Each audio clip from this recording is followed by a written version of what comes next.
미국이 발칵 뒤집혔습니다. 지난 20년간 미국이 독점하던 중동 시장을 한국에게 전부 빼앗겼기 때문입니다. 중동 시장을 독차지하기 위해 한국의 무기 개발을 지속적으로 방해하던 미국이 부품 공급을 차단하기만 하면 한국은 절대 개발할 수 없다 라고 확신했죠. 하지만 단 3달 뒤 모든 게 뒤집혔습니다. 미국이 두려워하던 괴물 무기를 한국이 개발해낸 겁니다. 중동에 긴급 투입된 한국 무기는 이란의 자폭 드론 수백 대를 순식간에 전멸시켰고, 중동연합은 미국과의 계약을 파기하고 한국과의 계약을 선언했죠. 도대체 무슨 일이 벌어진 걸까요? 미국을 압도하고 중동을 평정한 K방산의 위력, 지금 시작합니다. 사흘 전 미국이 중동에서 쫓겨났습니다. 20년간 단 한 번도 흔들린 적 없던 18조 원짜리 독점 방산 계약이 하루아침에 파쇄기에 갈려나갔어요. UAE, 사우디, 카타르, 중동의 큰손 세 나라가 동시에 미국산 무기 대금 결제를 중단했습니다. 도대체 무슨 일이 벌어졌던 걸까요? 70억 원짜리 미국산 요격 미사일로도 못 잡던 드론대를 단돈 6만 원짜리 총알이 4분 만에 전멸시켜 버렸기 때문입니다. 그 무기를 만든 건 미국도 러시아도 아니었어요. 그건 바로 미국이 비웃던 대한민국이었죠. 저는 윌리엄 스털링, 미 국방부 산하 안보협력국 중동 무기 수출 통제국장이었습니다. 22년간 이 자리를 지키며 중동의 국방 예산을 미국 방산업체의 통장으로 흘려보내는 일을 해왔죠. 솔직히 말하겠습니다. 저는 그 파이프라인의 밸브를 쥔 사람이었어요. 동맹국이 피를 흘리든 국민이 드론에 죽어나가든 제 손목에 5천만 원짜리 시계는 한 번도 멈춘 적이 없었습니다. 그런데 3월 18일 그 시계를 제 손으로 쓰레기통에 던져야 했어요. 워싱턴의 쓸쓸한 바람 속에서 종이 상자 하나를 들고 펜타곤 정문을 나서면서 저는 뼛속까지 깨달았습니다. 제국이 무너진 건 적의 미사일 때문이 아니라 우리 자신의 오만함 때문이었다는 거요. 이야기는 3월 초로 거슬러 올라갑니다. 그날도 펜타곤 7층 통제실은 쾌적했습니다. 에어컨이 연중 22도를 유지하는 이 방에서 저는 수트 소매를 정리하며 통제실 중앙에 대형 스크린을 올려다봤습니다. 아부다비 상공을 뒤덮은 붉은 점들이 꿈틀거리고 있었어요. 450개, 하나하나가 이란의 지원을 받는 후티 반군의 자폭 드론이었습니다. 경고음이 끊이지 않았어요. 패트리어트 요격탄 잔여 물량 표시가 자유 낙하하듯 곤두박질 치고 있었습니다. 5일치, 정상적인 국방 관료라면 심장이 얼어붙을 숫자였죠. 하지만 저는 커피잔을 들었습니다. 모니터에 뜨는 저 붉은 점들은 누군가의 죽음이 아니었어요. 제가 다음 주에 서명할 18조 원짜리 갱신 계약서에 단가를 올려줄 근거 자료였습니다. 동맹국이 피를 많이 흘릴수록 미사일 가격은 올라가게 되어 있었으니까요. 바로 그때 위성 전화가 울렸습니다. 발신자는 UAE 국방부 차관보 타리크 아람마디, 영국 샌드허스트 육군사관학교 출신의 자존심 강한 군인이었어요. 수화기 너머로 폭발음이 먼저 들려왔습니다. 스털링 국장, 지금 아부다비 상공에 무슨 일이 벌어지고 있는지 당신 눈으로 보고 있겠지요. 20년간 360조 원을 바쳤습니다. 우리가 산 미사일을 당장 보내시오. 타리크의 목소리가 갈라져 있었어요. 그 거만하던 샌드허스트 출신 장교가 핏대를 세우며 절규하고 있었습니다. 저는 수화기를 귀에서 살짝 떼었어요. 손목에 파텍 필립을 만지작거렸습니다. 방산 로비스트가 지난달 은밀히 건네준 시계였죠. 차기 부차관보 승진과 퇴임 후 록히드 마틴 부사장 자리가 약속된 증거물이기도 했습니다. 차관보, 절차가 있습니다. 긴급 요청서를 제출하더라도 최소 36개월은 소요될 겁니다. 요청서조차 낼 생각은 접어두시죠. 제 목소리는 차분했습니다. 아니, 차분한 정도가 아니라 비웃음에 가까웠어요. 통제실 스크린에서는 아부다비의 정유시설 인근에 화염이 치솟고 있었지만 제게 그건 숫자였습니다. 36개월. 그 시간 동안 UAE는 더 많은 피를 흘릴 것이고 더 많은 피는 곧 더 높은 단가를 의미했어요. 타리크가 다시 외쳤습니다. 20년간 한 번도 결제를 밀린 적이 없다고. 이건 동맹에 대한 모독이라고. 저는 파텍 필립의 초침이 째깍거리는 소리를 들으며 대답했어요. 이건 비즈니스입니다. 차관보. 동맹의 목줄도 결국 숫자에 불과해요. 통신을 끊으려는 순간이었습니다. 통제실 뒤쪽 문이 열렸어요. 쿠바산 코이바 베이케 시가 냄새가 먼저 들어왔습니다. 아서 V. 펜들턴 부차관보였어요. 미국 동부의 올드 머니 가문 출신인 제 직속 상관은 목소리를 높이는 법이 없는 사람이었습니다. 나긋나긋한 어조 뒤에 면도칼을 숨기는 군산복 합체의 진짜 악마였죠. 스털링, 잘하고 있어. 아서 부차관보가 시가 연기를 내뿜으며 제 어깨에 손을 얹었습니다. 아랍 놈들이 피를 좀 흠뻑 흘리게 내버려둬. 그래야 다음 주 18조 원짜리 갱신 계약서의 단가를 2배로 올려도 도장을 찍을 테니까. 의도적 방관이 공식 승인되는 순간이었어요. 저는 고개를 끄덕였습니다. 아니, 고개를 끄덕인 정도가 아니었어요. 안도했습니다. 제가 숨기고 있던 비밀이 한 겹 더 안전해졌으니까요. 사실 UAE로 긴급 투입되어야 할 패트리어트 150발은 12시간 전에 이미 사라진 상태였습니다. 제 승진 뒷거래를 위해 이스라엘 측 방산업자에게 몰래 선적 문서를 위조해서 빼돌렸거든요. 그래서 타리크가 아무리 절규해도 보내줄 물량 자체가 없었던 겁니다. 36개월을 기다리라는 건 시간 벌기가 아니라 은폐였어요. 제 손이 떨려야 정상이었습니다. 하지만 떨리지 않았어요. 22년간 이런 일에 너무 익숙해져 버렸으니까요. 화면 너머로 또 한 차례 폭발이 터졌습니다. 정유시설의 저장 탱크에 드론이 직격한 거였어요. 시뻘건 불기둥이 아부다비의 밤하늘을 갈랐습니다. 통제실 안에 장교 2명이 고개를 돌렸지만 저는 시선을 거두지 않았어요. 그 불꽃이 아름다웠다는 게 아닙니다. 저장 탱크 하나가 날아갈 때마다 UAE의 협상력이 깎여 나간다는 계산이 머릿속에서 자동으로 돌아가고 있었던 겁니다. 통제실은 서늘할 정도로 고요했습니다. 22도의 에어컨 바람, 마호가니 책상 위의 서류들, 멀리서 들려오는 경고음. 사막에서는 사람이 죽어나가고 있었지만 이 방에서는 아무도 뛰어나가지 않았어요. 통신 종료 직후 주머니에 개인 휴대폰이 진동했습니다. 로키드 마틴 측 로비스트가 보낸 문자였어요. 임원 자리 세팅 완료. 5글자의 제 입꼬리가 올라갔습니다. 퇴임 후에 인생이 확정된 순간이었죠. 부차관보 승진, 로키드 마틴 부사장, 그리고 그 뒤에 펼쳐질 화려한 노후까지. 모든 퍼즐이 맞아떨어지고 있었어요. 아서 부차관보가 시가를 한 모금 깊이 빨아들이더니 가죽 서류 가방에서 두꺼운 문서 뭉치를 꺼냈습니다. 18조 원짜리 방산갱신 계약서 초안이었어요. 마호가니 테이블 한가운데 탁소리와 함께 놓였습니다. 단가가 전년 대비 2배로 올라가 있었죠. 아서는 시가 연기 사이로 느릿하게 웃었어요. 저는 창가로 걸어갔습니다. 펜타곤 7층에서 내려다보는 워싱턴의 야경은 언제나 장엄했어요. 포토맥 강 위로 링컨 기념관의 조명이 흰빛을 뿌리고 있었습니다. 이 거대한 제국의 심장부에서 저는 중동의 국방 예산이 영원히 제 손아귀에 있다고 확신하고 있었어요. 한국이라는 나라가 사막 위에 뭔가를 내려놓고 있다는 첩보 보고서가 책상 한쪽에 놓여 있었지만 펼쳐볼 생각조차 들지 않았습니다. 냉장고나 잘 만드는 하청업체, 그게 제가 아는 한국의 전부였으니까요. 다음 날 아침, 통제실에 출근하자마자 이상한 기운을 느꼈습니다. 평소라면 커피 향과 함께 느긋한 아침 브리핑이 시작되는 시간이었어요. 그런데 장교 3명이 대형 스크린 앞에 서서 아무 말도 하지 못하고 있었습니다. 스크린에 찍힌 위성 영상 때문이었죠.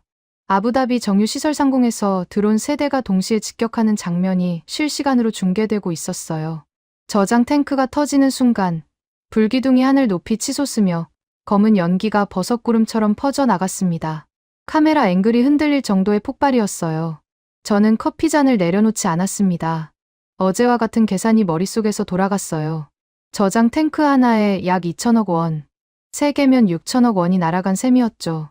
UAE의 피해가 누적될수록 다음 주 계약서의 단가, 협상에서 우리 쪽 지렛대가 강해진다는 사실을 저는 잘 알고 있었습니다. 그런데 진짜 문제는 정유시설이 아니었어요. 스크린 우측의 시스템 로그에서 빨간 경고 메시지가 쏟아지고 있었습니다.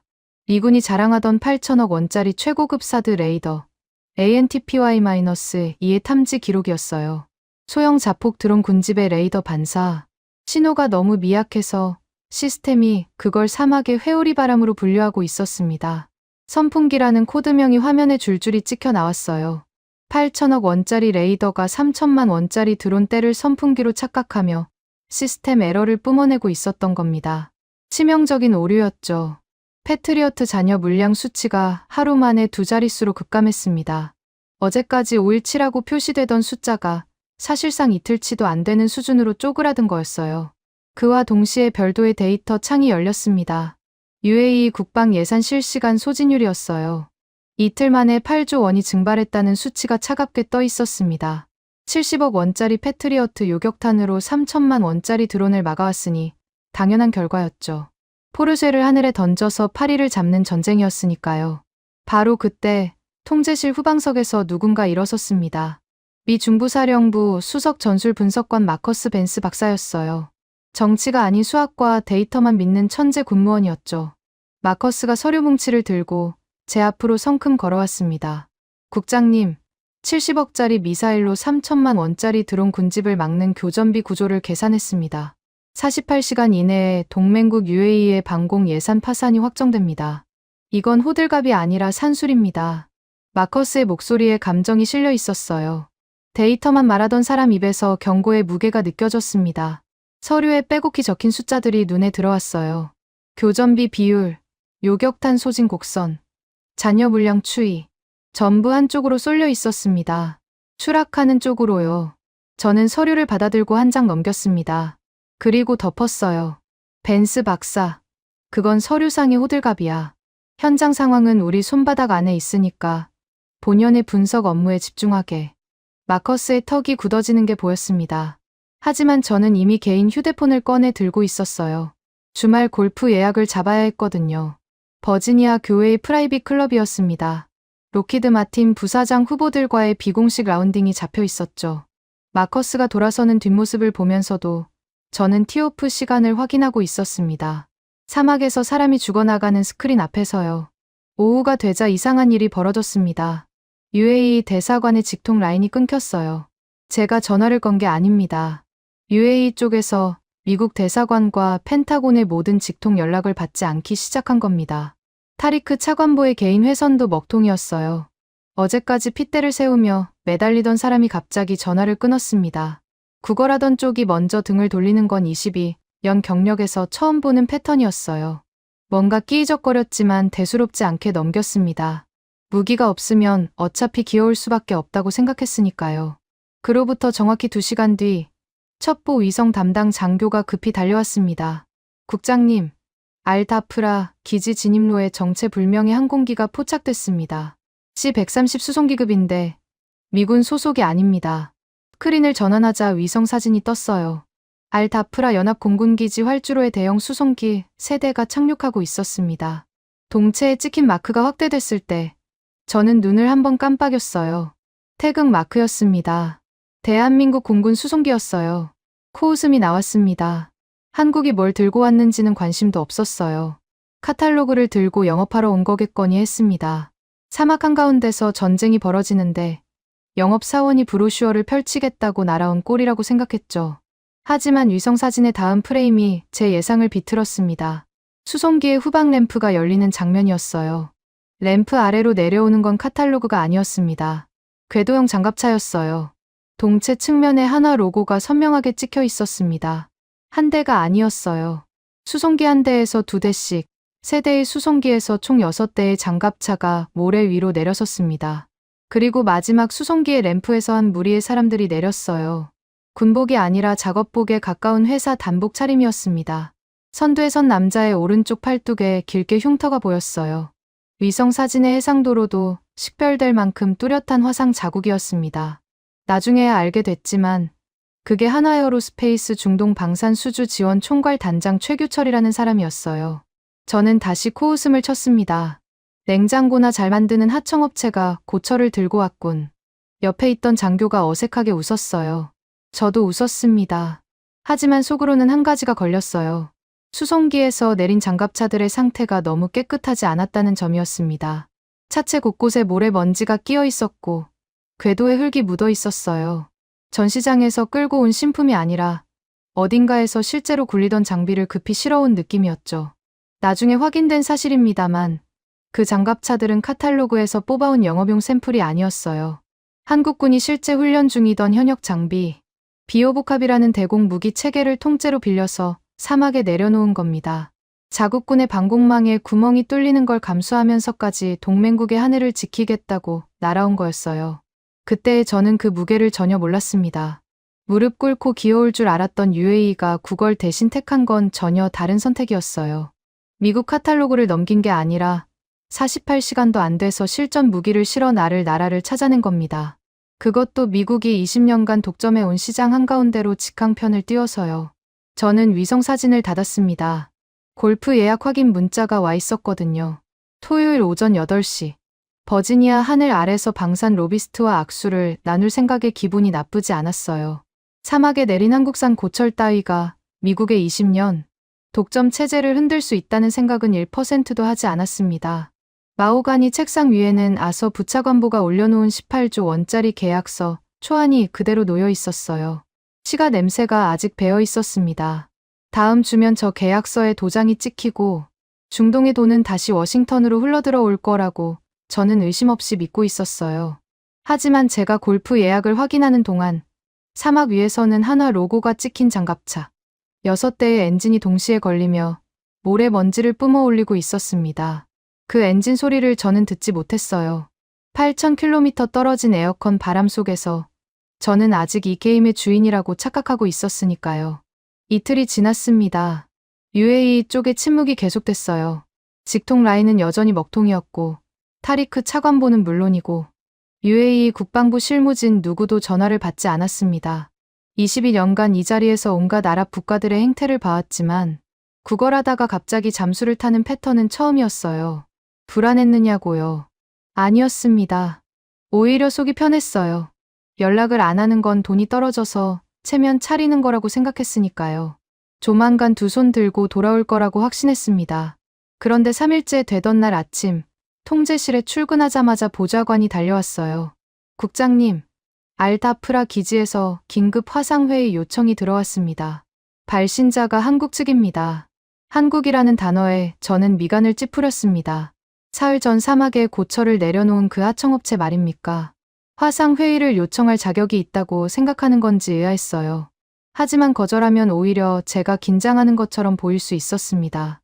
저는 브리오니 수트 단추를 잠그고 넥타이를 매만지며 회의실로 향했어요. 화상 장비가 연결되는 동안 커피를 한 모금 마셨습니다. 스크린이 켜졌어요. 알다프라 기지의 회의실이 비쳤습니다. 섭씨 43도의 사막 한가운데였지만 화면 속 인물의 표정에는 땀 한 방울 보이지 않았어요. 목깃이 빳빳한 회사 단복 차림의 남자가 카메라 정면을 똑바로 응시하고 있었습니다.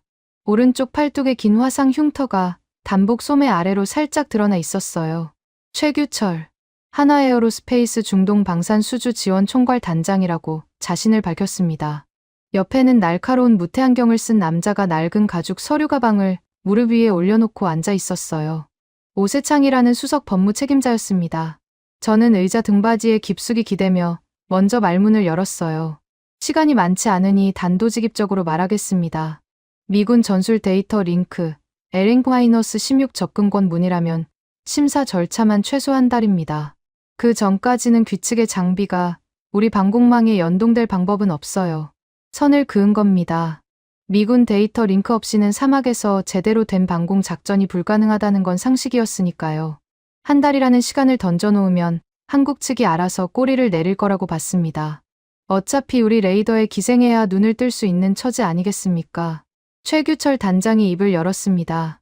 목소리가 낮았어요. 감정이 실려있지 않았습니다. 정확히 말하면 감정이 없는 게 아니라 감정을 쓸 이유가 없다는 듯한 톤이었어요. 스털링 국장, 오해가 있으신 것 같아서 정정하겠습니다. 정정이라는 단어가 귀에 걸렸습니다. 미합 중국 국방부 국장에게 정정이라니요. 저는 커피잔을 내려놓으며 스크린을 노려봤어요. 최 단장은 표정 하나 바꾸지 않고 서류 가방을 열었습니다. 서류 가방 안에서 노란색 봉투가 나왔고 봉투 안에서 문서 한 부가 꺼내졌어요. 대한민국 국방부의 직인이 찍힌 공식 문서였습니다. 최 단장이 그 문서를 카메라 앞에 천천히 들어 올렸어요. 본 파견팀은 미군 방공망의 연동을 요청하러 온 것이 아닙니다. 본 문서의 제1항을 읊겠습니다. 최 단장의 시선이 문서로 내려갔습니다.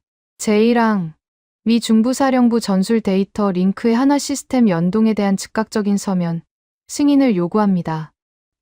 요구. 그 단어가 스피커를 타고 회의실에 울렸을 때 저는 등받이에서 등을 뗐습니다. 방산수주 영업팀이 미국 국방부에 대고 요구라는 단어를 쓰는 걸 22년 만에 처음 들었거든요. 최 단장이 이어갔어요. 제2항. 귀측이 본항의 승인을 거부할 경우 비호복합 1단계. 독자 교정권 및 자체 탐지망 전개가 무조건적으로 발동됩니다.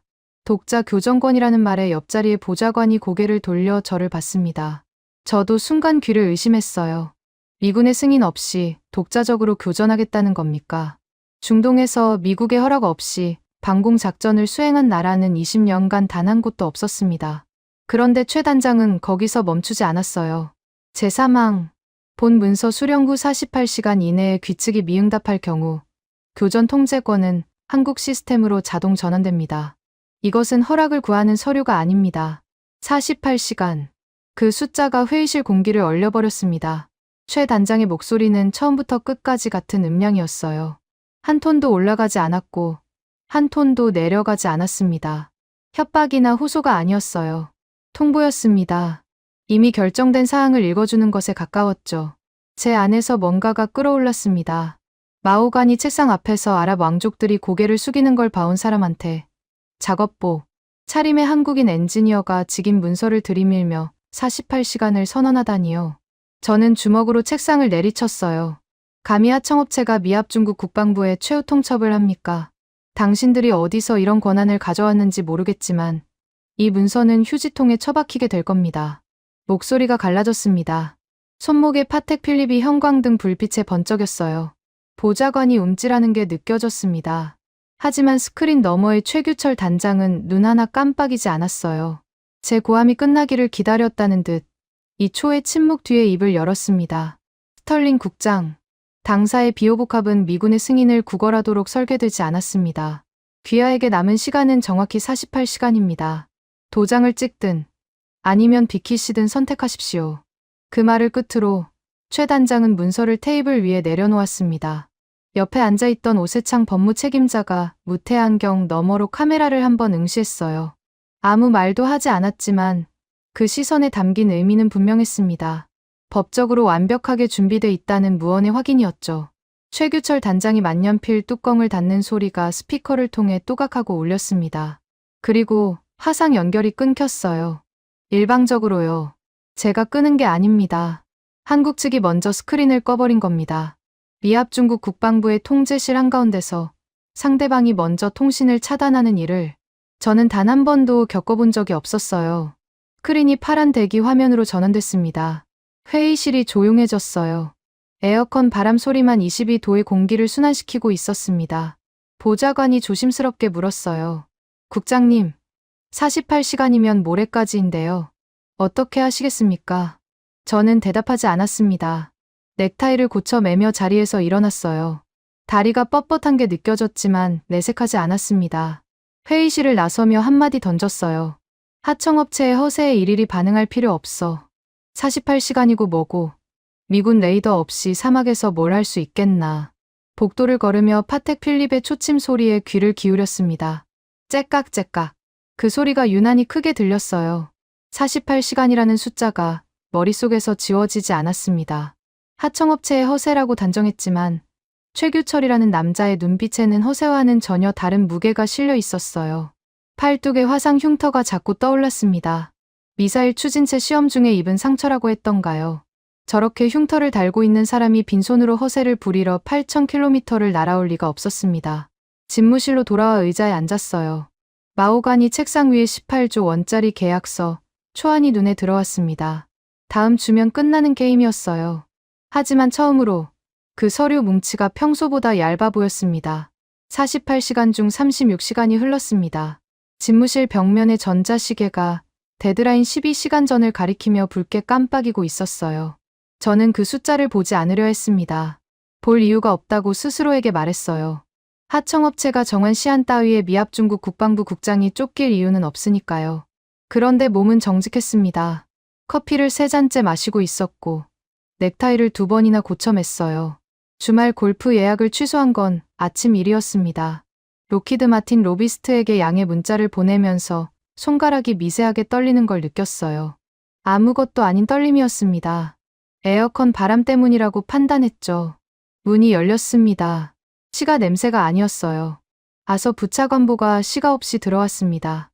그것만으로도 이상했어요. 20년간 제 상관의 입에서 코이바 베이케가 떨어진 적이 없었거든요. 아서의 얼굴이 굳어 있었습니다. 나긋나긋하던 목소리에 금이 가 있었어요. 스털링, 상황이 심상치 않아. 한국 측이 진짜로 독자 교전을 준비하고 있다는 첩보가 올라왔어. 저는 고개를 끄덕였습니다. 예상 범위 아니라고 대답하려는 순간 아서가 한 발 더 다가왔어요. 무슨 수를 써서든 한국 무기의 실전 전개를 막아내.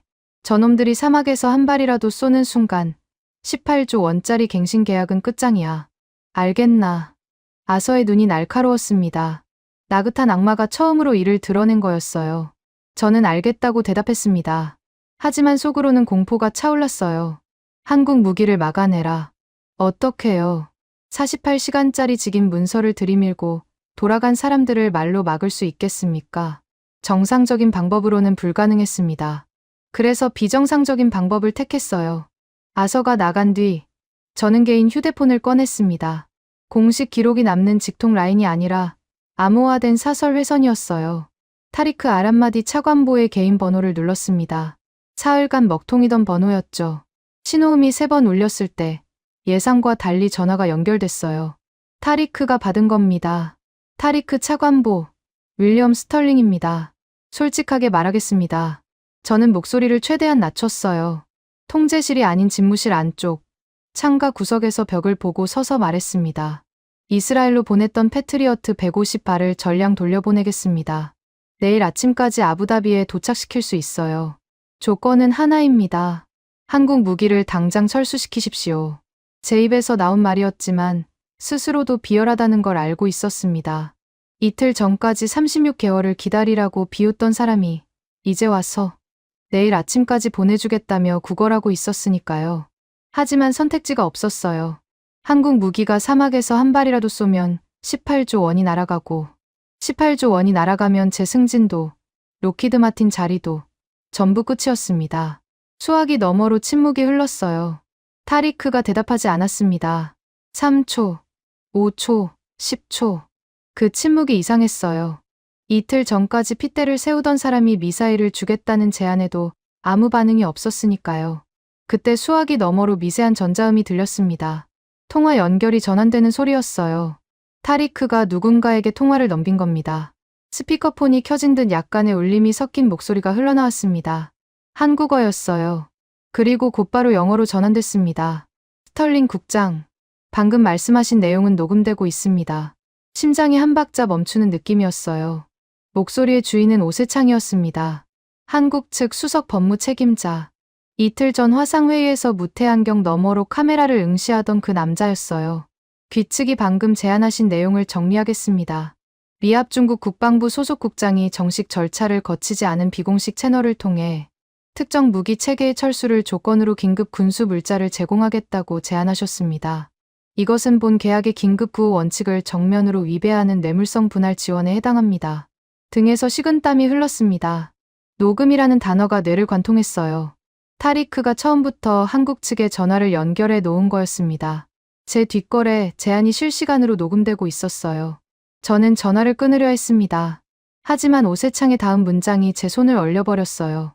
본 녹음 파일은 이미 한국 국방부와 UAE 국방부에 동시 전송되었습니다.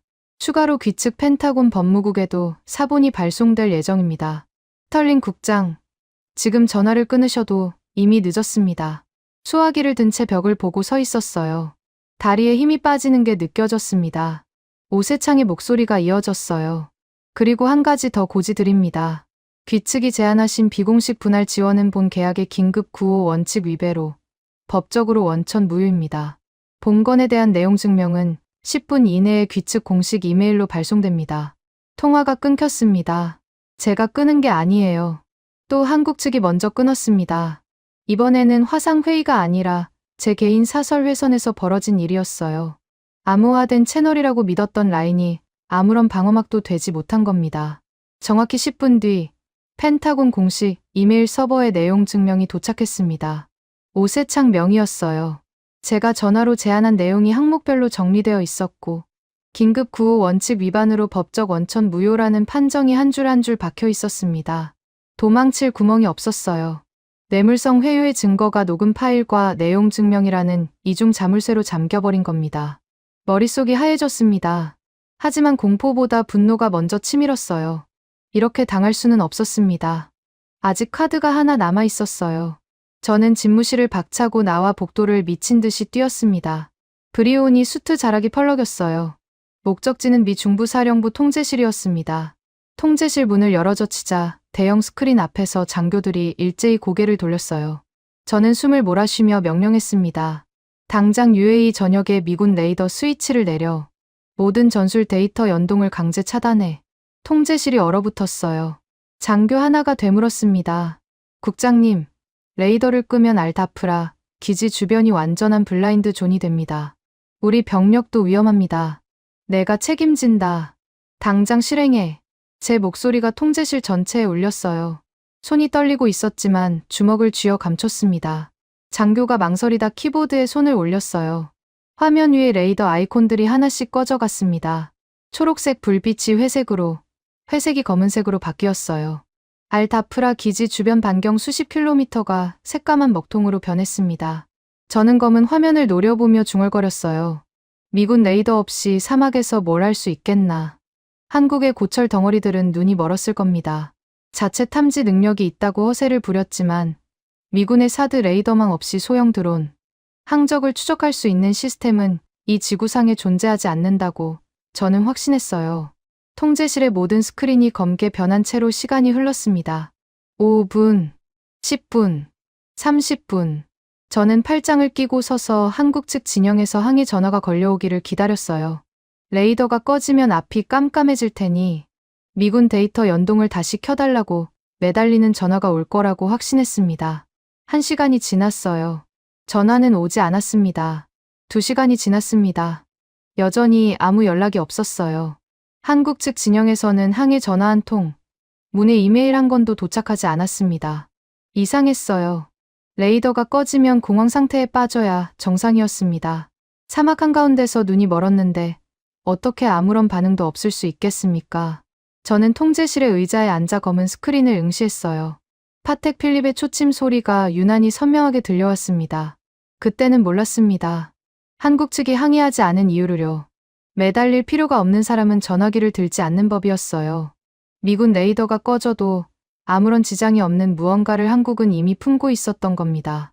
비오복합이라는 이름의 장갑차 안에 숨겨둔 3개의 눈, 자체 3차원 국지 레이더, 열화상 카메라, 전자광학 모듈. 그 3개의 눈은 미군의 전원 스위치와 전혀 무관한 독자적인 신경 체계로 작동하고 있었어요. 하지만 검은 스크린 앞에 앉은 저는 그 사실을 알 길이 없었습니다. 한국이 침묵하는 이유가 공포가 아니라 여유라는 가능성을 저는 단 1%도 떠올리지 못했어요. 전자시계의 붉은 숫자가 데드라인을 향해 흘러가고 있었습니다. 저는 그 숫자를 외면한 채 커져가는 불안을 오만함으로 덮으려 안간힘을 쓰고 있었어요. 데드라인 타이머가 마침내 0시간 0분 0초를 가리켰습니다. 집무실 벽면의 전자시계의 붉은 숫자가 멈추는 순간 저는 커피잔을 들고 있었어요. 손가락 끝이 차가웠습니다. 에어컨 때문이라고 자신에게 말했지만 사실은 아침부터 아무것도 먹지 못한 탓이었어요. 식욕이 사라진 건 어제 저녁부터였습니다. 레이더를 끄고도 한국 측에서 전화 한 통 걸려오지 않는 밤을 꼬박 새웠거든요. 타이머가 멈추고 정확히 3분 뒤 펜타곤 공식 이메일 서버에 전자 문서가 도착했습니다. 발신자는 오세창, 한국 측 수석 법무 책임자였어요. 제목에 독자 교전 자동 귀속 고지서라고 적혀 있었습니다. 저는 마우스를 클릭하는 대신 멍하니 제목을 읽었어요. 자동 귀속이라는 4글자가 눈에 박혔습니다. 보좌관이 문서를 열었습니다. 첫 페이지에 굵은 글씨로 적힌 문장이 스크린에 떴어요. 귀측의 전술 데이터망 고의 지연은 전시 긴급 구호 협정 위반입니다. 48시간 데드라인 경과에 따라 한미 연합 방공망 연동은 본 시간부로 영구 파기됩니다. 교전 통제권은 한국 시스템으로 영구 귀속됨을 고지합니다. 영구라는 단어가 2번 나왔어요. 한시적이 아니라 영구였습니다. 저는 처음에 그 의미를 제대로 파악하지 못했어요. 단순히 독자 작전으로 전환한다는 뜻인 줄 알았습니다. 하지만 보좌관이 문서의 부속 조항을 읽어주는 순간 등골이 서늘해졌어요. 국장님, 이 조항은 단순한 작전 전환이 아닙니다. 미군의 중동방어 통제권 자체를 합법적으로 박탈하는 영구 귀속 조항입니다. 원상 복구 조건이 명시되어 있지 않습니다. 원상 복구 조건 없음. 그 말은 한번 빼앗기면 돌이킬 수 없다는 뜻이었어요. 저는 의자에서 벌떡 일어났습니다. 커피잔이 책상 모서리에 부딪혀 갈색 액체가 계약서 초안 위로 번졌지만 닦을 여유가 없었어요. 바로 그 시각 전 세계 군사 전문 매체의 속보 알림이 동시에 울렸습니다. 영국 제인스의 수석 특파원 엘리너 크로프트가 긴급 기사를 타전한 거였어요. 미 펜타곤이 드론 공격 징후 속에서 동맹국 UAE의 전술 데이터망을 고의적으로 차단한 정황이 포착됐다는 내용이었습니다. 제가 내린 레이더 차단 명령이 전 세계에 까발려진 겁니다. 누가 흘렸을까요? 내부 고발인지, 한국 측의 정보전인지, 아니면 UAE가 직접 언론에 찔렀는지 알 수 없었습니다. 중요한 건 그게 아니었어요. 기사가 나간 순간 미국이 동맹의 하늘을 고의로 먹통으로 만들었다는 사실이 전 세계 국방 관계자들의 모니터에 떴다는 게 문제였습니다. 저는 통제실로 뛰어갔어요. 대형 스크린은 여전히 검었습니다. 어젯밤 제가 직접 내린 레이더 차단 명령이 살아있었거든요. 알다프라 기지 주변은 완전한 블라인드 존이었어요. 저는 그 검은 화면을 노려보며 기다렸습니다. 한국 측 장비의 신호가 하나도 뜨지 않는 걸 확인하고 싶었어요. 레이더가 죽었으니 한국의 고철 덩어리들도 눈이 멀어 있을 거라고 아직도 그렇게 믿고 있었습니다. 30초가 지났어요. 스크린 하단 구석에서 미세한 파동 신호가 깜빡였습니다. 처음에는 노이즈라고 생각했어요. 사막의 모래바람이 만들어낸 잡신호일 수 있었으니까요. 하지만 그 파동이 점점 강해졌습니다. 하나가 아니었어요. 6개의 독립된 신호가 알다프라 기지 주변에서 동시에 폭발하듯 터져 나왔습니다. 이게 뭡니까? 옆에 있던 장교에게 물었어요. 장교가 키보드를 두드리며 신호를 분석하기 시작했습니다. 3초 뒤 장교의 얼굴이 하얗게 변했어요. 국장님, 이 신호는 미군 레이더에서 나온 게 아닙니다. 한국 측 장비가 자체적으로 방출하고 있는 3차원 국지 레이더 파동입니다. 자체 레이더. 그 말이 귀에 꽂혔습니다. 미군의 전원 스위치와 무관하게 작동하는 독자적인 탐지 체계가 있다는 뜻이었어요. 저는 고개를 저었습니다. 불가능하다고 생각했어요. 소형 궤도형 장갑차에 독자 3차원 레이더를 탑재하는 건 미국이 8조 원을 쏟아붓고도 실패한 기술이었으니까요. 1980년대 서전트 요크 프로젝트가 그 증거였습니다. 8조 원과 10년의 세월을 갈아 넣었지만 소형 드론의 레이더 반사 면적이 너무 작아서 선풍기와 구분하지 못했어요. 결국 포기했던 기술이었습니다. 그런데 스크린 위의 신호는 거짓말을 하지 않았어요. 6대의 비호복합이 각각 독자적인 3차원 레이더, 열화상, 카메라, 전자광학 모듈을 동시에 전개하고 있었습니다. 세계의 눈이라는 별명이 붙은 이유를 그제야 이해했어요. 미군 레이더가 꺼져도 스스로 세상을 보는 눈을 3쌍이나 가지고 있었던 겁니다. 그때 스크린 중앙에 새로운 표시가 뜨기 시작했어요. 타겟팅 라곤 표시였습니다. 1, 2, 10, 20개. 숫자가 멈추지 않았어요. 30, 50, 80, 그리고 120개에서 멈췄습니다. 비호복합이 미군 사드 레이더도 놓친 17km 밖의 초소형 드론, 군집 120개의 항적을 외부 도움 없이 스스로 낚아챈 겁니다. 통제실이 얼어붙었어요. 장교들이 스크린을 올려다보며 아무 말도 하지 못했습니다. 120개의 선명한 초록색 라곤 표시가 일정한 간격으로 깜빡이고 있었어요. 미군의 8천억 원짜리 사드 레이더가 선풍기로 착각했던 그 소형 드론. 때를 320억 원짜리 장갑차가 정확히 식별하고 조준까지 완료한 겁니다. 뒤쪽에서 의자가 넘어지는 소리가 났어요. 마커스 벤스 박사가 벌떡 일어서며 소리쳤습니다. 한국은 애초에 우리 레이더 따위 필요 없었습니다. 처음부터요. 마커스의 목소리가 통제실 전체에 울렸어요. 20명 가까운 장교들이 동시에 저를 쳐다봤습니다. 레이더를 끄라고 명령한 사람. 한국이 장님이 될 거라고 장담한 사람.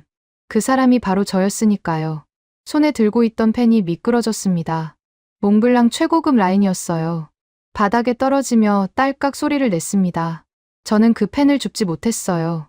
무릎에 힘이 빠져 있었거든요. 스크린 위에서 120개의 라곤 표시가 변함없이 깜빡이고 있었습니다. 한국이 사막 한가운데서 미군의 허락 없이, 미군의 장비 없이, 미군이 실패한 기술을 완성하여 독자적으로 하늘에 눈을 뜬 거였어요. 제가 내린 레이더 차단 명령은 한국을 무력화시키려는 공격이었습니다. 하지만 결과적으로 그 명령은 한국의 독자 능력을 전 세계에 증명해주는 무대 조명이 되어버렸어요. 미군 레이더가 꺼진 칠흑 같은 사막에서 한국의 세계의 눈만이 환하게 빛나고 있었으니까요. 제 손으로 제 무덤을 판 셈이었습니다. 전자시계의 붉은 숫자가 멈춰 있었어요. 데드라인은 이미 지났고 영구 귀속 고지서는 발송됐고 한국의 장비는 스스로 각성했습니다. 되돌릴 수 있는 건 아무것도 없었어요. 저는 검은 스크린과 120개의 초록색 라곤 표시 사이에 서서 22년간 쌓아온 모든 확신이 한꺼번에 무너져 내리는 소리를 듣고 있었습니다. 통제실 구석에서 누군가 속삭이는 게 들렸어요. 8조 원으로 못 만든 걸 320억으로 만들었다고요. 컨테이너에서 컵라면 먹으면서요. 누구의 입에서 나온 말인지 확인할 여유가 없었습니다. 하지만 그 한마디가 가슴팍 한가운데를 정확하게 찔렀어요. 미국의 8조 원짜리 교만과 한국의 320억 원짜리 뚝심. 그 차이가 지금 이 스크린 위에 120개의 초록 불빛으로 증명되고 있었습니다. 120개의 라곤 표시가 스크린 위에서 깜빡인 지 정확히 7분 뒤였습니다. 알다프라 기지 주변의 대기 감시 센서가 새로운 항적을 포착했어요. 이란제 샤헤드 자폭 드론이었습니다. 한 대가 아니었어요. 수평선 너머에서 까만 점들이 때를 지어 밀려오고 있었습니다. 스크린에 찍힌 숫자가 올라갔어요. 20, 40, 70, 90, 그리고 120에서 멈췄습니다. 하루 450대 중 첫 번째 물결이 고도 3km 이내에 저고도로 밀고 들어오는 거였어요. 통제실의 공기가 달라졌습니다.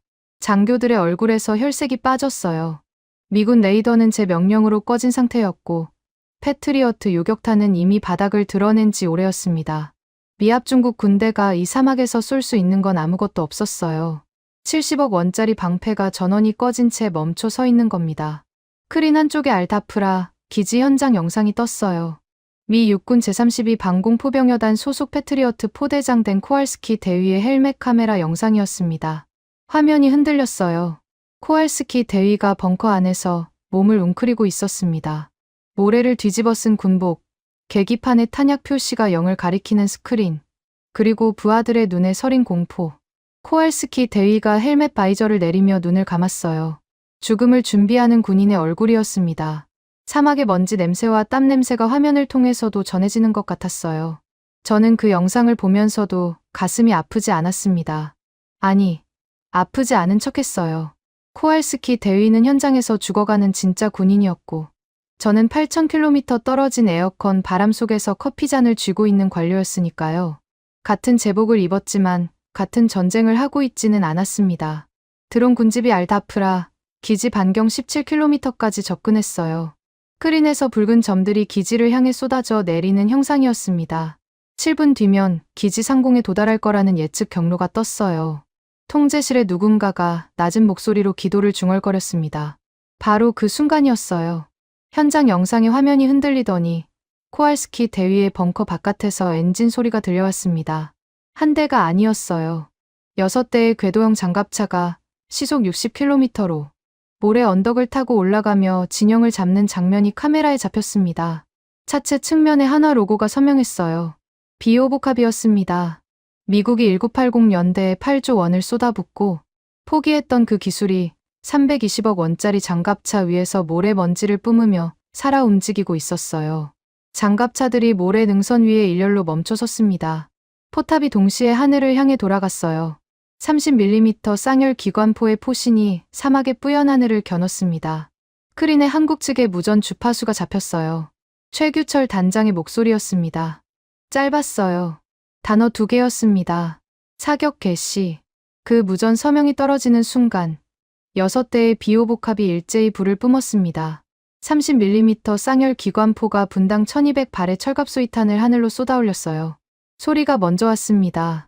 통제실 스피커를 통해 전해지는 그 소리는 제가 22년간 들어본 어떤 무기 사격음과도 달랐어요. 연속적인 폭음이 아니라 공기 자체를 찢어버리는 듯한 금속성 포효였습니다. 사막의 밤하늘이 붉은 궤적으로 갈라졌어요. 한 발에 6만 원. 치킨 한 마리 값이었습니다. 그 6만 원짜리 철갑소위탄이 3천만 원짜리 자폭 드론의 동체를 관통하는 데 걸린 시간은 0.3초였어요. 드론이 공중에서 터졌습니다. 폭죽처럼요. 아니, 폭죽보다 허무하게 산산조각이 났어요. 70억 원짜리 패트리어트 요격탄이 잡아야 했던 표적을 치킨 갑자리 총알이 박살내고 있었습니다. 첫 번째 드론이 터진 뒤로 연쇄 폭발이 이어졌어요.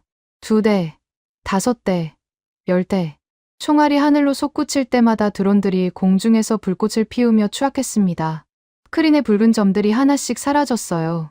비오복합의 자체 3차원 레이더가 드론의 궤적을 실시간으로 추적하며 포신의 각도를 0.1초 단위로 보정하고 있었습니다. 미군 사드 레이더가 선풍기로 착각한 그 미세한 항적을 한국의 세계의 눈은 한치의 오차도 없이 물고 늘어졌어요. 1분이 지났을 때 스크린에서 사라진 붉은 점이 40개였습니다. 2분이 지나자 70개가 소거됐어요. 3분째 접어들자 잔여 드론이 30대 이하로 줄었습니다. 그때 스크린에 새로운 무기 체계가 합류했어요. 천광이라는 이름의 레이저 대공무기였습니다. 소리가 없었어요. 비오복합의 기관포가 천둥 같은 포효를 내지르는 동안 천광은 소리 없이 빗줄기를 쏘아 잔여 드론들을 태워버렸습니다. 드론의 날개가 녹아내리며 모래 위로 떨어지는 장면이 열화상 카메라에 잡혔어요. 4분이었습니다. 정확히 4분. 스크린에서 120개의 붉은 점이 흔적도 없이 소거됐어요. 통제실의 시스템이 실전 데이터를 자동으로 집계했습니다. 초탄 명중률 97%. 요격 완료 시간 4분. 탄약 소모 비용 약 8억 원. 제 눈이 마지막 숫자에 멈췄어요. 8억 원. 패트리어트로 같은 수의 드론을 요격했다면 8,400억 원이 필요했을 겁니다. 1,000배가 넘는 차이였어요. 통제실이 정적에 잠겼습니다. 아무도 말하지 않았어요. 스크린에는 드론 한 대 없는 깨끗한 사막 상공이 비치고 있었습니다. 4분 전까지 120개의 죽음이 쏟아져 내리던 하늘이 텅 비어 있었어요. 그 하늘을 지운 건 미국의 70억 원짜리 최첨단 요격탄이 아니라 한국의 6만 원짜리 총알이었습니다. 현장 영상에서 코알스키 대위가 벙커 밖으로 나오는 모습이 보였어요. 헬멧 바이저를 올린 대위의 눈이 크게 벌어져 있었습니다. 전원이 꺼진 미군 레이더 포대 옆에서 한국의 장갑차들이 포신에서 열기를 뿜어내며 서 있었어요. 대위가 고개를 들어 하늘을 올려다봤습니다. 드론의 잔해가 모래 위에 흩어져 있었고 공기 중에 화약 냄새와 녹은 금속 냄새가 뒤섞여 있었어요. 코알스키 대위가 떨리는 손으로 위성 전화를 들었습니다. 제게 걸어온 거였어요. 국장님, 지금 제 눈앞에서 일어난 일을 보고합니다. 전원이 꺼진 우리 레이더 옆에서 한국의 장갑차들이 미친 듯이 불을 뿜으며 하늘을 지워버렸습니다. 대위의 목소리가 갈라져 있었어요. 공포와 경외가 뒤섞인 떨림이었습니다. 저는 수화기를 귀에 대고 있었지만 대답할 말이 떠오르지 않았어요. 그리고 저는 방금 시스템에서 본 적 없는 숫자를 확인했습니다. 초탄 명중률 97%. 미군 역사에 기록된 적 없는 수치입니다. 국장님, 우리의 8천억 원짜리 레이더는 전원이 꺼진 채 먹통이었고 한국의 6만 원짜리 총알이 사막의 하늘을 완전히 평정했습니다. 수화기를 쥔 손에 힘이 빠졌어요. 코알스키 대위의 보고가 통제실 스피커를 통해 장교들에게도 들리고 있었습니다. 아무도 입을 열지 않았어요. 22도의 에어컨 바람만이 마오가니 책상 위의 서류를 미세하게 흔들었습니다. 스크린에 찍힌 실전 데이터가 자동 저장되고 있었어요. 미국이 20년간 중동에 팔아온 방공, 세계의 모든 수치를 압도하는 숫자들이 한 줄 한 줄 기록되고 있었습니다. 그 데이터를 지울 수는 없었어요. 위성을 통해 이미 전 세계 군사 네트워크에 실시간으로 공유되고 있었으니까요. 한국의 6만 원짜리 총알이 만들어낸 4분간의 기적이 디지털 잉크로 영구히 새겨지고 있었습니다. 저는 스크린을 바라보며 서 있었어요. 다리에 힘이 없었지만 주저앉을 수는 없었습니다. 20명의 장교가 지켜보고 있었으니까요. 하지만 속으로는 알고 있었어요. 이 4분이 모든 걸 바꿔버렸다는 거요. 미국의 20년 독점 체제를 지탱하던 신화, 미군의 방패 없이는 중동의 하늘을 지킬 수 없다는 그 신화가 6만 원짜리 총알 앞에서 산산조각이 난 겁니다. 4분이었습니다. 고작 4분. 그 시간 동안 20년짜리 제국이 무너졌어요. 스크린에서 마지막 굵은 점이 사라진 직후 통제실에 비상 사이렌이 울렸습니다. 제가 눌러서 울린 게 아니에요. 시스템이 자동으로 발령한 겁니다. 미군 방공 통제권 상실 경보. 22년간 이 통제실에서 단 한 번도 들어본 적 없는 사이렌이었어요. 귀를 찢는 고주파음이 마오가니 벽면에 부딪혀 울렸습니다. 아서 부차관보가 통제실로 뛰어들어왔어요. 처음 보는 모습이었습니다. 코이바 베이케 시가가 입에 없었고 이마에 땀이 맺혀 있었어요. 올드머니 가문 출신의 나긋한 악마가 넥타이를 풀어헤치고 헐떡이며 나타난 겁니다. 아서가 제 팔을 잡았어요. 스털링, 지금 당장 타리크한테 전화해. 아직 갱신 계약 서명 전이야. 수습할 수 있어. 아서의 목소리가 떨리고 있었습니다. 나긋나긋하던 어조는 온데간데 없고 조급함이 날 것 그대로 드러나 있었어요. 저는 아서의 손을 뿌리치지 못했습니다. 이 상황을 만든 건 저였으니까요. 레이더를 끄라고 명령한 것도, 뒷거래를 시도하다 녹음당한 것도 전부 제 판단이었어요. 아서가 직접 위성 전화를 들었습니다. 타리크 아람마디 차관보에게 연결하는데 30초가 걸렸어요. 이번에는 타리크가 전화를 받았습니다. 사흘간의 침묵을 깨고 받은 거였죠. 아서가 스피커폰을 켰어요. 통제실의 장교들이 숨을 죽였습니다. 타리크 차관보, 아서 펜들턴입니다. 이스라엘로 돌렸던 패트리어트 물량을 전부 돌려보내겠습니다. 전부요. 거기에 추가로 사드 레이더 업그레이드 패키지까지 무상으로 제공하겠습니다. 원하는 걸 다 드리겠습니다. 부차관보의 입에서 원하는 걸 다 주겠다는 말이 나왔어요. 이틀 전까지 피를 흠뻑 흘리게 내버려 두라고 지시하던 사람이 이제는 무상이라는 단어까지 꺼내며 매달리고 있었습니다. 저는 옆에 서서 그 광경을 지켜봤어요. 제국의 부차관보가 아랍 차관보에게 구걸하는 모습이 현실이 아닌 것 같았습니다. 수화기 너머에서 이상한 소리가 들렸어요. 기계음이었습니다. 윙윙거리는 모터 소리와 함께 종이가 빨려 들어가는 날카로운 마찰음이 스피커를 타고 흘러나왔어요. 저는 처음에 그 소리가 뭔지 몰랐습니다. 아서도 눈을 찌푸렸어요. 타리크의 목소리가 들렸습니다. 차분했어요. 사흘 전 핏대를 세우며 절규하던 사람의 목소리가 아니었습니다. 완전히 다른 사람처럼 평온했어요. 펜들턴 부차관보, 지금 들리는 소리가 뭔지 궁금하시겠죠? 당신들이 보낸 18조 원짜리 방산갱신 계약서입니다. 지금 파쇄기에 들어가고 있어요. 종이가 갈리는 소리가 스피커를 통해 통제실 전체에 울렸습니다. 찢어지고, 씹히고, 분쇄되는 소리였어요. 아서의 얼굴에서 핏기가 빠졌습니다. 저도 다리에 힘이 풀리는 걸 느꼈어요. 18조 원짜리 계약서가 물리적으로 파쇄되는 소리를 실시간으로 듣고 있었습니다. 파쇄기 소리가 멈췄어요. 타리크가 다시 입을 열었습니다. 스털링, 듣고 있겠지요. 20년간 당신들 배를 불려준 18조 원의 호구 짓은 오늘부로 끝났습니다. 우리 하늘의 통제권은 단 48시간 만에 자국군 훈련, 장비까지 빼서 달려와 준 진짜 형제, 대한민국의 전면 위임합니다. 진짜 형제, 그 단어가 가슴팍에 모처럼 박혔어요. 20년간 360조 원을 바친 동맹에게 미국은 비즈니스라고 말했습니다.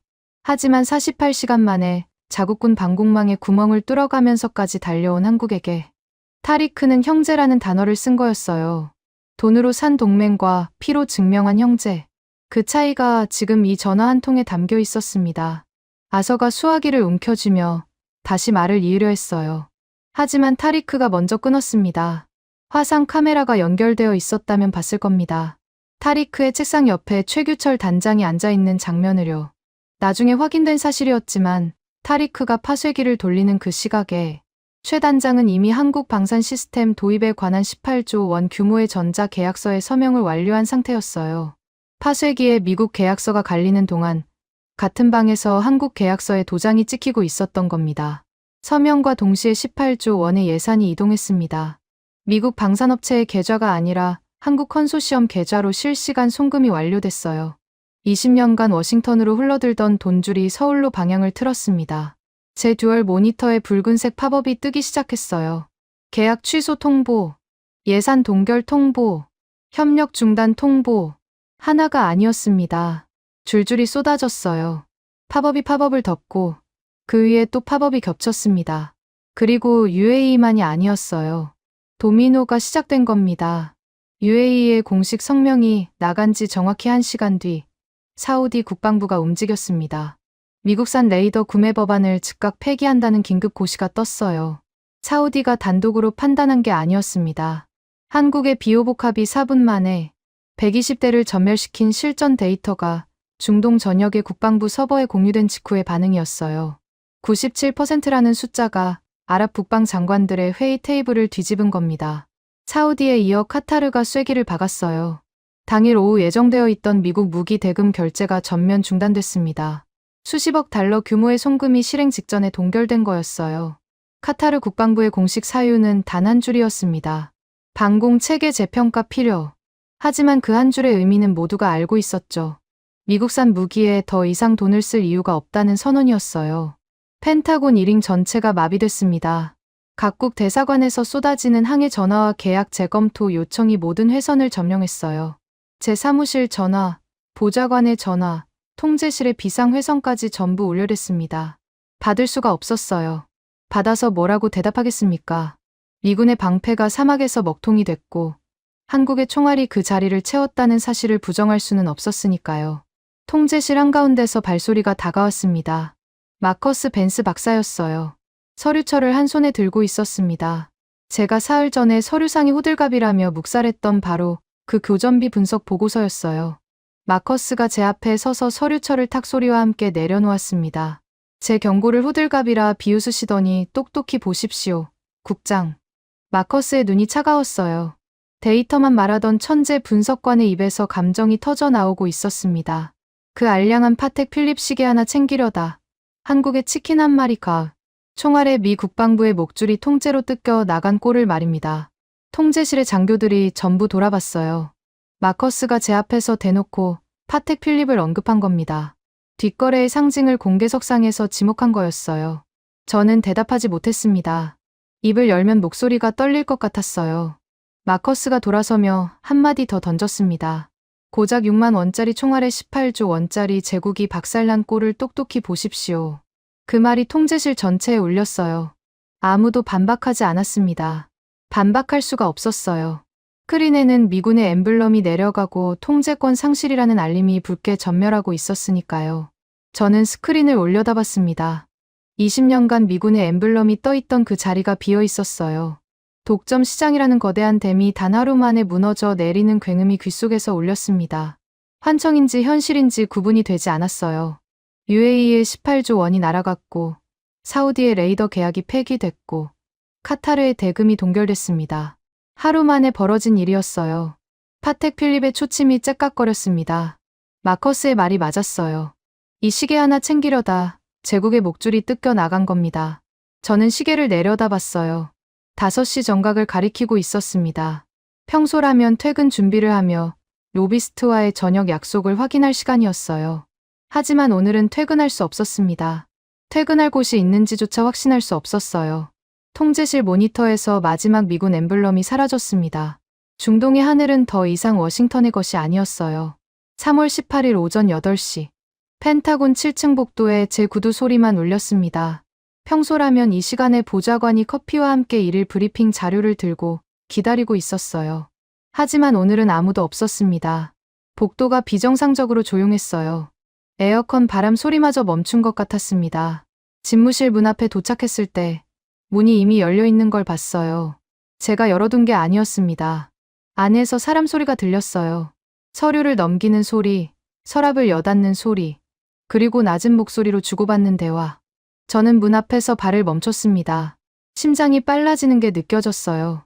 문을 밀고 들어서자 낯선 얼굴 넷이 제 책상 주변에 서 있었습니다. 검은 정장에 국방부 감사국 배지를 단 요원들이었어요. 한 명은 제 컴퓨터 모니터 앞에서 로그 기록을 확인하고 있었고, 다른 한 명은 서랍에서 꺼낸 서류를 투명 증거 봉투에 넣고 있었습니다. 제 마호가니 책상 위의 물건들이 이미 절반쯤 치워져 있었어요. 윌리엄 스털링 국장이십니까? 선두에 선 요원이 물었습니다. 물어볼 필요가 없는 질문이었어요. 제 이름이 적힌 명패가 책상 위에 놓여 있었으니까요. 저는 고개를 끄덕였습니다. 목소리가 나오지 않았어요. 국방부 감사국입니다. 이면 계약 및 군수 물자 선적 문서 위조 혐의로 귀하의 업무 기록 일체를 압수합니다. 즉시 사원증을 반납하십시오. 이면, 계약, 문서 위조. 그 단어들이 귓속에서 울렸어요. 이스라엘로 빼돌린 패트리어트 150발의 선적 서류. 제가 직접 위조한 문서였습니다. 오세창이 녹음한 뒷거래 통화 내용이 도화선이 됐을 거였어요. 그 녹음 파일이 펜타곤 법무국에 전달되겠다던 경고가 빈말이 아니었던 겁니다. 바로 그때 복도 끝에서 익숙한 시가 냄새가 아닌 향수 냄새가 다가왔습니다. 아서 V. 펜들턴 부차관 보였어요. 오늘은 시가 대신 양복 주머니에 손을 넣은 채 걸어오고 있었습니다. 표정이 굳어 있었지만 당황한 얼굴은 아니었어요. 오히려 준비된 사람의 걸음이었습니다. 아서가 감사국 요원에게 서류 한 장을 건넸어요. 저는 그 서류의 내용을 보지 못했습니다. 하지만 요원이 읽는 목소리가 제 귀에 들렸어요. 윌리엄 스털링 국장의 개인적 일탈에 의한 이면, 계약 및 문서 위조 행위가 18조 원 규모의 중동 방산, 계약 상실의 직접적 원인임을 확인하며 즉각적인 직위 해제를 승인합니다. 서명, 아서 V. 펜들턴. 꼬리 자르기였습니다. 이틀 전까지 피를 흠뻑 흘리게 내버려 두라고 지시한 사람이 모든 책임을 제게 떠넘기고 칼자루를 쥔 거였어요. 아서의 눈이 잠깐 제 쪽을 봤습니다. 그 눈에는 미안함 같은 건 한 톨도 없었어요. 나긋한 악마는 끝까지 악마였습니다. 제가 쓸모없어지는 순간 가장 먼저 도려낸 거였어요. 저는 아서에게 말하려 했습니다. 당신이 승인했잖습니까? 당신이 시킨 거잖습니까? 하지만 입이 열리지 않았어요. 감사국 요원 넷이 지켜보는 앞에서 상관을 물고 늘어지는 건 제 처지를 더 비참하게 만들 뿐이었습니다. 아서는 이미 그걸 계산하고 있었겠죠. 감사국 요원이 제 목에 걸린 사원증을 가리켰습니다. 저는 고개를 숙여 사원증 줄을 벗겼어요. 22년간 매일 아침 목에 건 것이었습니다. 줄이 벗겨지는 순간 목덜미가 시려웠어요. 요원이 사원증을 받아 투명 봉투에 넣었습니다. 제 얼굴 사진이 비닐 너머로 일그러져 보였어요. 아서가 돌아서서 복도로 나갔습니다. 씨가 없는 아서의 뒷모습은 처음 봤어요. 그 뒷모습이 복도 끝으로 사라질 때 아서의 주머니에서 휴대폰 진동이 울리는 게 보였습니다. 아서가 전화를 받았어요. 걸음이 멈췄습니다. 2초, 3초, 5초. 아서의 어깨가 내려앉는 게 보였어요. 전화를 끄는 아서가 벽에 한 손을 짚었습니다. 나중에 알게 된 사실이지만 대형 방산업체 로비스트가 건 전화였어요. 자네의 무능이 시장을 망쳤다며 임원 내정을 취소한다는 통보였습니다. 저를 잘라서 살아남으려던 아서도 결국 같은 칼에 베인 거였어요. 꼬리를 자른 몸통도 결국 쓰러진 겁니다. 감사국 요원이 종이 상자 하나를 건넸습니다. 개인 물품을 담으라는 뜻이었어요. 저는 마호가니 책상 앞에 서서 서랍을 열었습니다. 21년치 물건들이 들어 있었어요. 몽블랑 펜, 로키드 마틴 로비스트가 보낸 명함집, 중동 각국 국방부와의 기념 사진들. 하나씩 상자에 넣었습니다. 손이 떨렸어요. 이번에는 에어컨 탓이라고 거짓말할 수 없었습니다. 상자에 물건을 담는 동안 책상 구석에 놓여있던 낡은 보고서가 바닥에 떨어졌어요. 표지에 적힌 제목이 눈에 들어왔습니다. 한국 방산 역량 평가, 부재가 하청업체 수준의 기술력, 독자 경쟁 불가라고 되어 있었어요. 3년 전 제가 직접 승인한 보고서였습니다. 냉장고나 잘 만드는 나라라는 제 편견이 공식 문서로 굳어진 거였죠. 그 보고서 위로 감사국 요원의 군화발이 올라섰습니다. 종이가 구겨지는 소리가 났어요. 요원은 자기 발밑에 뭐가 있는지 쳐다보지도 않았습니다. 상자를 들고 집무실을 나섰어요. 복도가 길었습니다. 22년간 매일 걸었던 복도였지만 오늘은 처음 걷는 길처럼 낯설었어요. 벽에 걸린 역대 국방장관들의 초상화가 지나갔습니다. 한 발짝 내디딜 때마다 초상화 속 눈동자가 저를 내려다보는 것 같았어요. 복도 중간쯤에서 휴대폰이 울렸습니다. 발신자를 확인했어요. UAE 현지에 된 코알스키 대위였습니다. 상자를 한 손에 끼고 전화를 받았어요. 국장님. 아니 전 국장님이시겠군요. 보고 드릴 일이 있습니다. 코알스키 대위의 목소리에 더 이상 공포는 없었어요. 대신 지친 사람 특유의 담담함이 있었습니다. 30분 전 UAE 군사 경찰이 저희 포대에 왔습니다. 미군 레이더 장비의 전원을 물리적으로 분리하고 즉각 기지를 비우라는 공식 퇴거 통보를 받았습니다. 20년간 주둔한 기지에서 방을 빼라는 겁니다. 방을 빼라. 미합 중국 군대가 20년간 발을 딛고 있던 기지에서 쫓겨나는 거였어요. 제 레이더 차단 명령이 만든 결과였습니다. 동맹의 하늘을 고의로 먹통으로 만든 나라에게 더 이상 땅을 빌려줄 이유가 없다는 것이 UAE의 판단이었겠죠. 전화를 끊었습니다. 상자를 다시 양손으로 잡았어요. 복도 끝이 보였습니다. 비상구 표시등이 초록색으로 깜빡이고 있었어요. 그 문을 나서면 엘리베이터 홀이고 엘리베이터를 타면 1층 로비이고 로비를 지나면 펜타곤 정문이었습니다. 22년간 매일 아침 들어온 문을 오늘은 마지막으로 나가야 했어요. 엘리베이터 안에서 손목에 파텍 필립을 내려다봤습니다. 8시 42분. 이 시계를 처음 봤던 날이 떠올랐어요. 로키드 마틴 로비스트가 워싱턴 시내의 고급 레스토랑 뒷방에서 건넨 거였습니다. 차기 부차관보 승진과 퇴임 후 부사장 자리, 그 약속의 증거물이었죠. 시계를 찬 순간부터 저는 공무원이 아니라 거래상이 된 거였어요. 동맹의 피를 담보로 숫자를 올리는 거래상. 1층 로비를 지나 정문으로 향했습니다. 경비병이 제 사원증을 확인하려다 멈칫했어요. 사원증이 없었으니까요. 감사국이 가져갔습니다. 저는 상자를 들고 있었고, 정장 차림이었고, 얼굴에 22년의 흔적이 남아 있었지만, 이제 이 건물에 들어올 자격이 없는 사람이었어요. 경비병이 동료에게 고개짓을 하더니 문을 열어줬습니다. 마지막 배려였겠죠. 펜타곤 정문을 나서는 순간 3월의 워싱턴 바람이 얼굴을 때렸어요. 차가웠습니다. 포토맥 강 쪽에서 불어오는 바람이었어요. 저는 계단 아래에서 멈춰 섰습니다. 상자를 내려놓고 손목에 파텍 필립을 풀었어요. 버클이 딸깍 소리를 내며 열렸습니다. 22년간 손목에서 떼어본 적 없는 시계였어요. 계단 옆에 쓰레기통이 있었습니다. 스테인리스 소재의 펜타곤 관용 쓰레기통이었어요. 저는 5천만 원짜리 파텍 필립을 그 안에 던졌습니다. 금속이 금속에 부딪히는 소리가 텅하고 울렸어요. 뒷거래의 증거물이자 제 탐욕의 상징이 커피 찌꺼기와 종이컵 사이로 사라졌습니다. 시원하지는 않았어요. 아무 느낌도 나지 않았습니다. 이미 모든 게 끝난 뒤였으니까요. 상자를 다시 들었어요. 주차장을 향해 걸었습니다. 등 뒤로 펜타곤의 거대한 오각형 건물이 서 있었어요. 돌아보지 않으려 했지만 발이 멈추더군요. 고개를 돌렸습니다.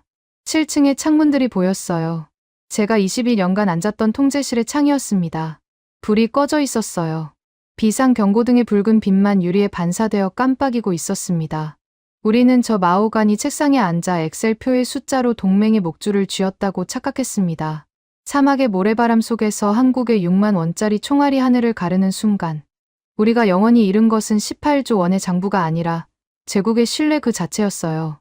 워싱턴의 바람이 다시 불었습니다. 상자 안에 서류가 바스락거렸어요. 저는 주차장을 향해 걸음을 옮겼습니다. 등 뒤에서 펜타곤의 붉은 경고등이 꺼지지 않은 채 깜빡이고 있었어요. 3월 18일, 제국이 스스로 무너져 내린 날이었습니다. 지금까지 여러분의 영원한 말동무, 감동을 더하다 였습니다. 세계를 놀라게 한 대한민국. 다음 영상에서도 계속됩니다. 좋은 하루 되세요.